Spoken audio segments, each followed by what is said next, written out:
মৃত্যুর আগে ক্ষমা চাই। হঠাৎ একদিন মসজিদের মাইকে ভেসে উঠবে আমার নাম। বলা হবে, আমি আর নেই। তখন হয়তো কারো হাতে থাকবে খাবারের থালা, এক মুহূর্ত থমকে যাবে, তারপর দীর্ঘশ্বাস।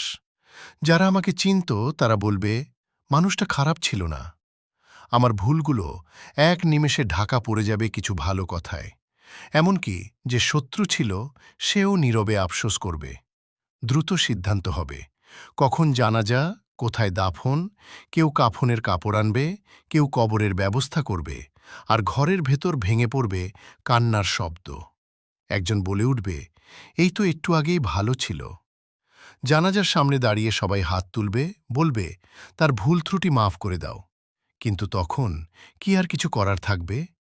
তাই আজ বেঁচে থাকতে বলছি, যদি কখনো জেনে শুনে বা অজান্তে কারো মনে কষ্ট দিয়ে থাকি, ক্ষমা করে দিও। কারণ মৃত্যুর পরের ক্ষমা নয়, জীবিত অবস্থার মাফটাই সবচেয়ে সত্য, সবচেয়ে প্রয়োজন।